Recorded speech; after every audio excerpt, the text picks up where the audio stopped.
Assalamualaikum warahmatullahi wabarakatuh.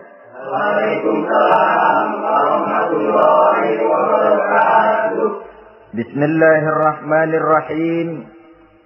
Alhamdulillahi rabbil alamin.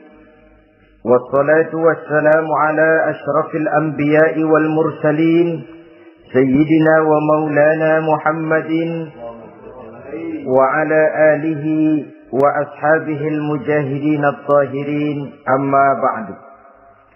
Saudara-saudara kaum muslimin rahimakumullah. Pada pertemuan terdahulu kita sudah membicarakan orang-orang yang menjadi teman-teman setan dalam kehidupan di dunia ini. Maka pada pertemuan kali ini kita akan membicarakan tentang siapa yang menjadi musuh-musuh setan di dalam kehidupan. Dengan satu catatan, berbahagialah mereka yang menjadi musuh-musuh setan, tetapi celakalah mereka yang menjadi teman-teman setan. Bagaimanapun juga di dalam kehidupan ini, apabila orang telah memproklamirkan bendera permusuhan kepada kita, maka kita tentu seharusnya bersikap waspada dan mawas diri. Demikian juga iblis dan seluruh bala tentaranya yang terdiri daripada setan-setan. Mereka telah mengibarkan bendera permusuhan kepada Nabi Adam dan anak cucunya, kepada kita umat Rasulullah sallallahu alaihi wasallam. Akan sengsara dan celaka jika kepada iblis dan setan yang telah nyata-nyata mengibarkan bendera permusuhan itu kita mengadakan toleransi, mengadakan kerjasama, dan menjadi budak yang memperturutkan kemauan daripada iblis dan setan. Siapa yang menjadi musuh-musuh setan dalam kehidupan ini? Inilah pertanyaan berikutnya yang diajukan oleh baginda Rasul kepada iblis. Hai iblis, kalau teman-temanmu adalah seperti yang telah engkau jelaskan tadi, sekarang cobalah beritahu saya, siapa di antara umatku yang menjadi musuhmu dalam kehidupan ini? Atas pertanyaan ini, iblis laknatullah menjawab, ya Rasul, musuh-musuhku di antara umatmu, pertama, anta ya Muhammad. Musuhku yang pertama adalah engkau, wahai Muhammad.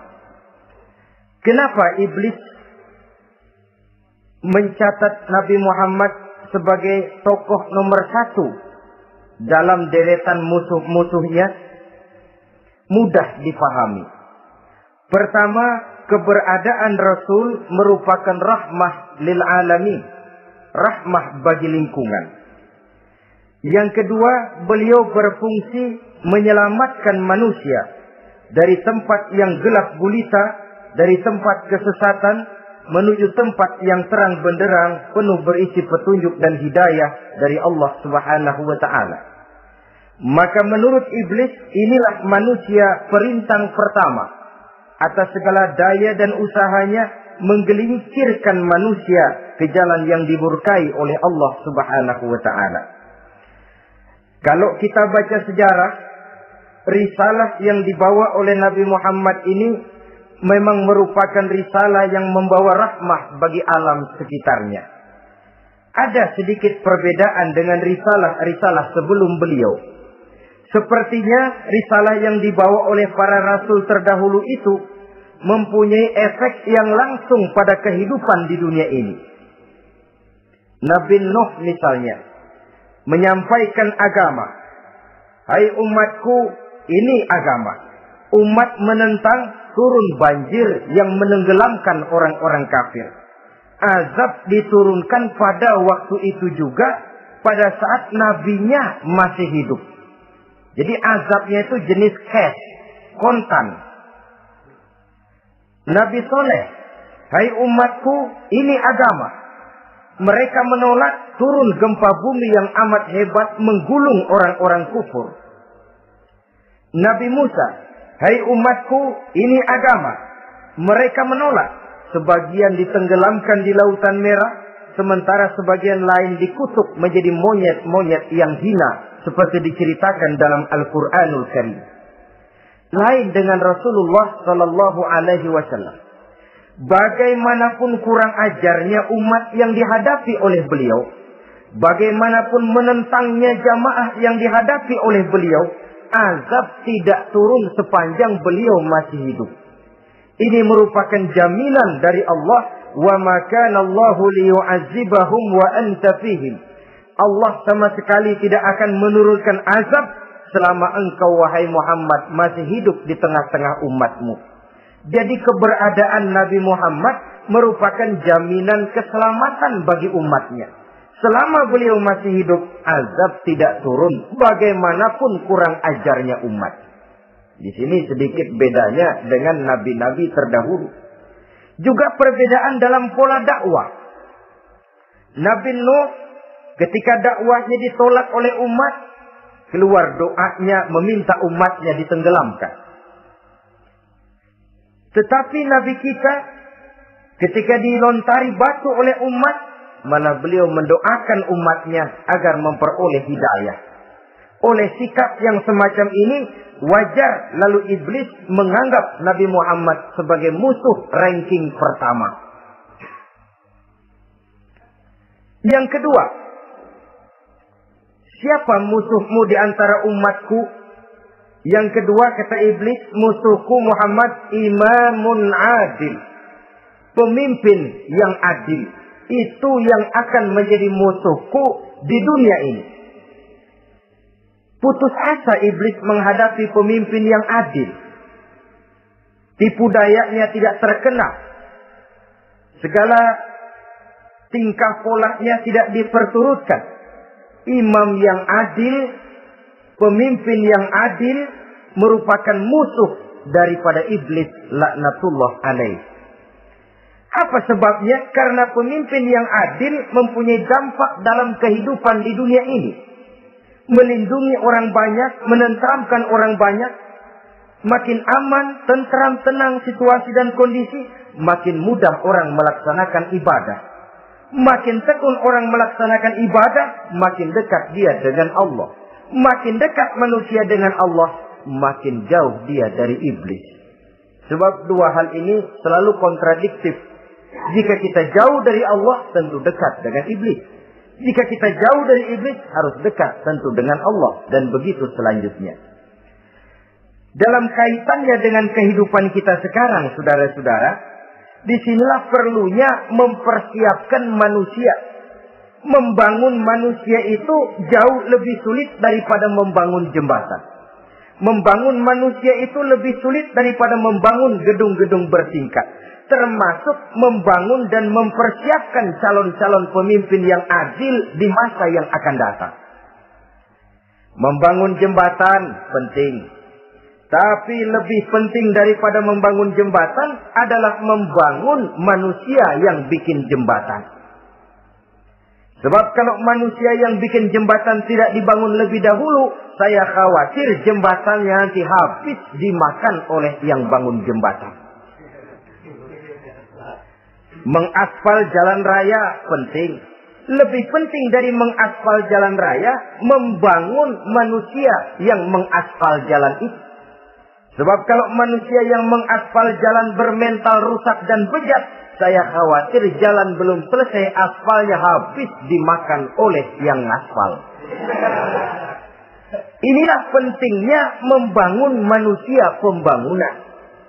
Semua tugas-tugas besar, semua pekerjaan-pekerjaan yang baik harus berangkat dari niat yang baik, berangkat dari hati yang bersih. Siapapun adanya kita, apapun profesi kita. Yang jadi kiai, marilah berangkat dari niat yang bersih. Yang jadi mubalik, marilah berangkat dari niat yang bersih. Niatnya itu mau menghidupkan Islam atau mau cari hidup jual Islam. Kalau mau menghidupkan Islam, mari sama-sama kita berjuang. Tapi kalau mau cari hidup untuk dengan menjual Islam, minggir saja daripada nanti bikin malu. Yang mengurus masjid, mari berangkat dari niat yang bersih. Ngurus masjid itu niatnya mau menghidupkan masjid atau mau cari hidup di dalam masjid. Kalau mau menghidupkan masjid, mari. Tapi kalau mau mencari hidup di dalam masjid, tolong minggir saja daripada nanti bikin aib. Yang jadi orang alim, mari berangkat dari niat yang bersih.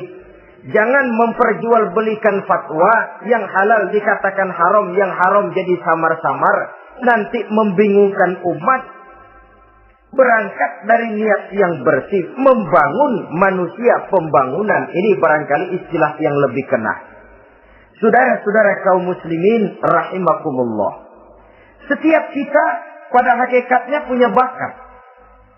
Secara fitrah yang kita bawa. Bakat apapun kita ini punya. Saudara punya bakat jadi pemimpin, saudara pun punya bakat jadi pengkhianat. Saudara punya bakat jadi orang soleh, saudara juga punya bakat jadi orang salah.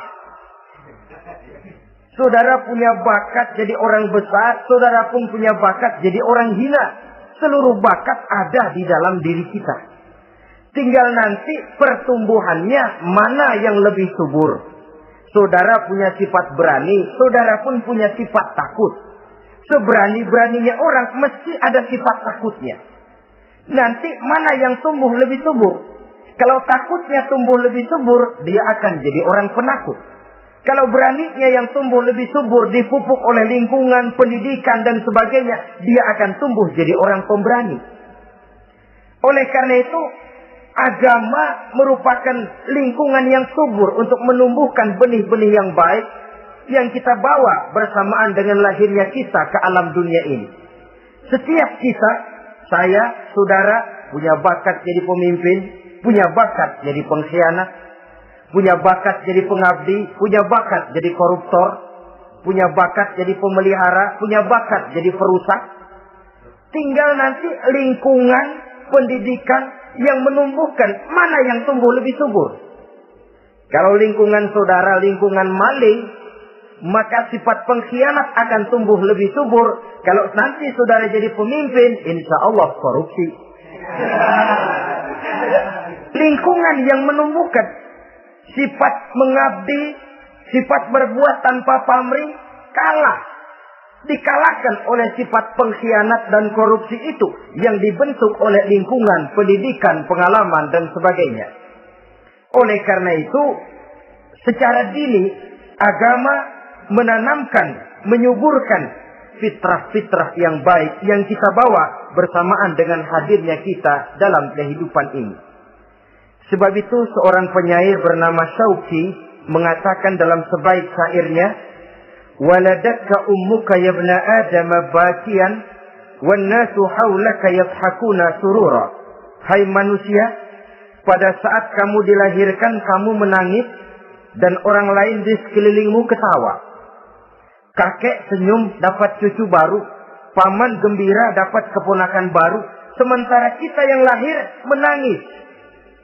Betul apa benar? Apa ada saudara yang begitu dilahirkan terus nyengir? Saya kira kabur dukunnya. Setiap kamu hai manusia lahir dalam keadaan menangis, orang sekelilingmu tertawa. Karena itu katakan kepada mereka yang senyum di sekelilingmu, hai manusia, pada saat saya dilahirkan saya menangis dan kamu semua tertawa. Baik manusia. Tapi nanti pada satu saat harus terjadi kebalikannya. Kalau dikala saya lahir saya menangis dan kau semua senyum, nantilah manusia. Kalau satu saat saya meninggalkan alam dunia ini, saya akan berangkat dengan senyum. Dan kalian semua akan berurai air mata. Kalau perlu dari Sabang sampai Merauke kibar bendera setengah siang. Kalau perlu. Jangan terbalik. Kita mati melotot orang malah gembira. Karena hidup selalu membawa sifat-sifat yang merusak. Inilah orang kedua yang menjadi musuhnya iblis dan beruntung menjadi musuh iblis. Siapa? Imamun adil, pemimpin yang adil. Saudara-saudara kaum muslimin rahimakumullah. Yang ketiga, musuh iblis ghaniyun mutawadhi. Orang kaya yang rendah hati. Orang kaya yang tidak sombong. Kaya apa saja. baik kaya oleh karena ilmu, orang yang kaya karena ilmu disebut orang alim. Baik kaya karena materi, orang kaya karena materi dinamakan hartawan. Baik kaya karena kedudukan, orang yang kaya karena kedudukan dinamakan pejabat. Orang kaya yang rendah hati itu musuh iblis. Beruntung dia menjadi musuh iblis. Iblis tidak senang ada orang kaya tidak sombong. Tapi iblis paling senang kalau ada orang kaya sombong. Lebih senang lagi iblis kalau ada orang miskin sombong. Masya Allah. Orang kaya sombong, walaupun iblis senang, orang masih bilang pantas saja dia sombong, kaya apaan aja punya. Udah miskin sombong, kira-kira yang disombongin apaan? Dalam segala bentuknya sombong ini Allah tidak senang. Tapi iblis senang. Kenapa? Karena sponsor sombong iblis. Kan yang pertama kali sombong iblis toh. Ketika disuruh sujud kepada Nabi Adam, dia nggak mau. Ini kesombongan pertama yang terjadi dalam sejarah. Ketika ditanya kenapa kau tidak mau sujud iblis? Saya kan dibikin dari api, Adam dari tanah. I am the best. Saya lebih hebat daripada iblis, daripada Adam. Adam baru kemarin dibikin, saya sudah lama. Kata Allah, kamu sombong iblis, ini surga bukan tempat orang sombong. Keluar! Dan usir dia dari surga. Jadi, kesombongan pertama adalah kesombongan yang dilakukan oleh iblis. Dan dia tanamkan itu kepada kita. Supaya jadi orang sombong. Karena itu, sombong ilmu. Allah nggak senang, tapi iblis senang. Mentang-mentang ada ilmunya. Satu-satunya ustadz di sini ya. Semua mesti ngaji sama gue. Kalau nggak ngaji sama gue, Islamnya kurang tapi bener. Sombong karena ilmu. Sombong karena pangkat. Mentang-mentang pakai bintang di pundak, jalan pundak duluan. Yang wajar saja hidup ini. Sombong harta pun begitu. Kaum muslimin rahimakumullah. Orang kaya yang rendah hati dimusuhi oleh iblis. Tapi dicintai Allah. Dicintai Rasul.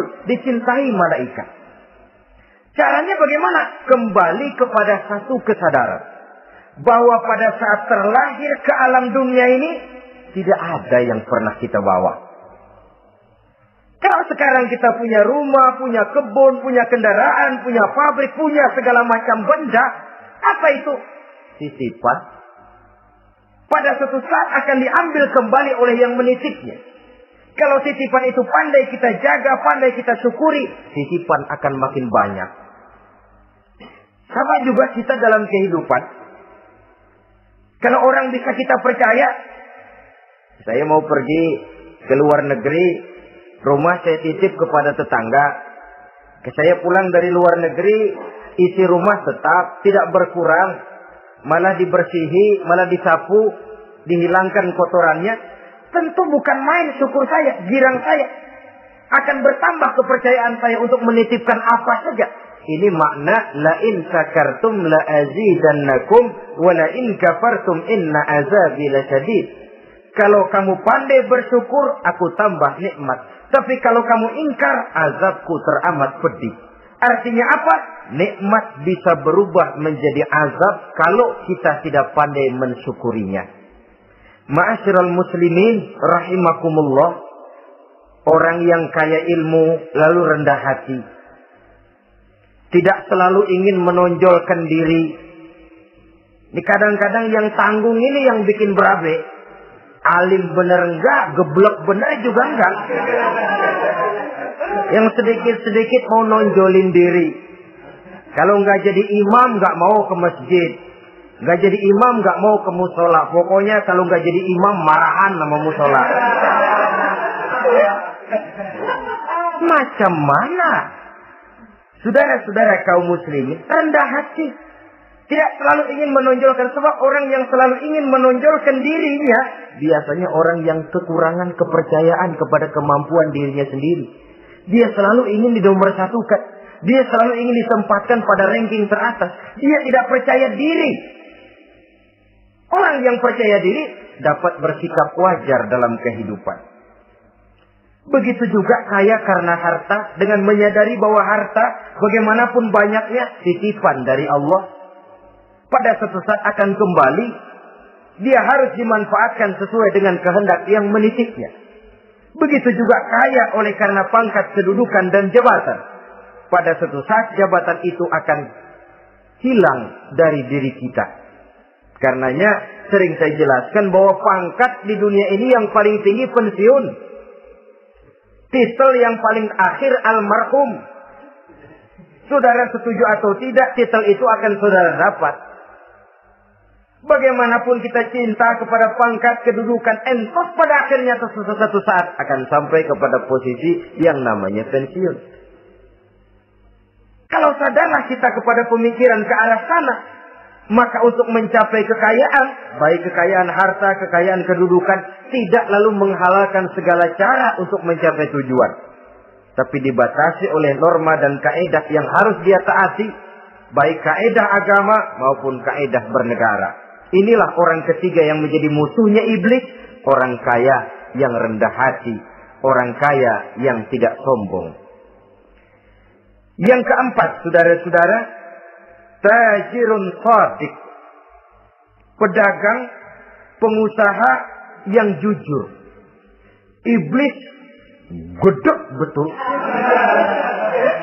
benci bukan main sama pengusaha, sama pedagang yang jujur, yang tidak ngurangi timbangan, tidak nipu pembeli, tidak barang yang jelek dibilang bagus, atau yang bagus di atas, yang jelek di bawah, atau dicampur yang baik dengan yang jelek supaya kelihatan semuanya jadi baik.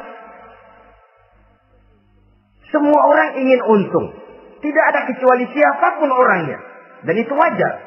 Setiap manusia ingin mendapat keuntungan. Kalau perlu dengan modal minimal mencapai keuntungan maksimal. Seperti yang diajarkan oleh teori ekonomi. Itu kan yang namanya produktif kan. Satu usaha dinamakan produktif. Bagaimana kita mengeluarkan modal minimal bisa mencapai keuntungan maksimal. Silakan. Bahwa manusia ingin untung itu insting, naluri, fitrah. Tidak ada orang yang mau rugi. Tapi cara mencapai keuntungan itu yang membedakan antara seorang muslim dengan yang bukan muslim. Sudah pernah saya sampaikan, apabila kaum pengusaha, para pedagang sudah dijangkiti penyakit yang tidak jujur, yang akan timbul adalah kekacauan ekonomi. Kekacauan ekonomi bisa menimbulkan revolusi sosial. Dan revolusi sosial merupakan kiamat satu generasi. Semua kericuhan hampir bermuara dari perut. Dan itu ekonomi. Orang nodong perut. Orang korupsi perut. Ya walaupun korupsi kalau sudah kelas kakap tidak lagi sekedar urusan perut. Ya perut apa yang diurusin kalau korupsinya miliaran itu. Perut jin barangkali. Saudara-saudara kaum muslimin rahimakumullah. Oleh karena itu, pedagang yang jujur, pengusaha yang jujur, ini merupakan musuh iblis. Iblis tidak senang kalau ada pengusaha yang jujur. Iblis tidak senang kalau ada pedagang yang jujur. Tapi iblis akan tepuk tangan kalau pedagang sudah selingkuh, kalau pengusaha sudah nipu. Ada orang bilang, sekarang mah kalau jujur-jujur benar nggak makan apa-apa dong kita. Sebab katanya jangan lagi nyari yang halal, sekarang ini yang haram aja seret. Rupanya sering masang undian nggak pernah kena. Lalu bilang jangan yang halal, yang haram aja nggak kena-kena katanya. Sebenarnya bukan itu masalahnya, saudara-saudara. Bukan itu masalahnya. Masalahnya ialah bahwa kejujuran membawa keberkahan. Ini kalau kita berpikir dengan kacamata agama. Keberkahan merupakan sumber ketenangan. Dan ketenangan ini tidak bisa dibeli dengan materi yang bagaimanapun banyaknya. Walaupun kita punya percetakan duit, ketenangan itu nggak bisa dibeli. Jangankan cuma punya duit banyak, percetakan duit saudara punya, mau membeli ketenangan yang berasal dari keberkahan, sulit.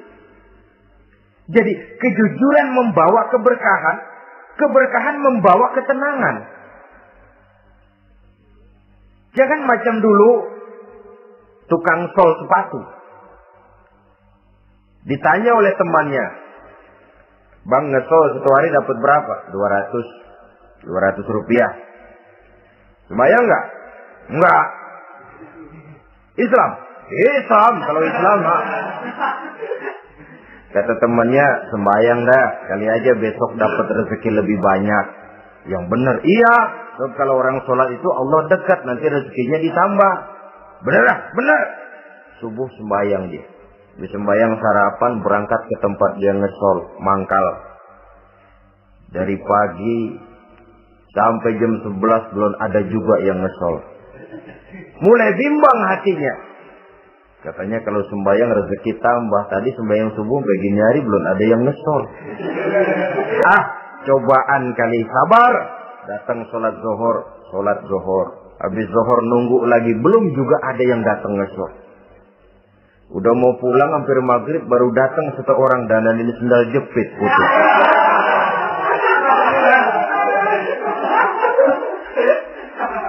Sudah bayar 25 rupiah.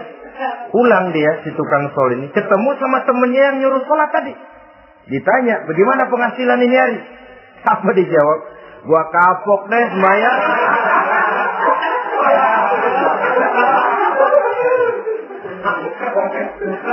Kemarin nggak sembahyang dapat 200, sekarang begitu sembahyang jigo.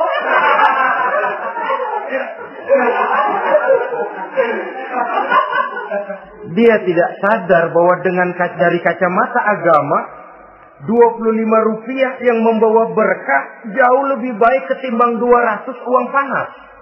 Dari kacamata agama, 25 rupiah yang membawa berkah lebih baik daripada 200 rupiah tapi panas.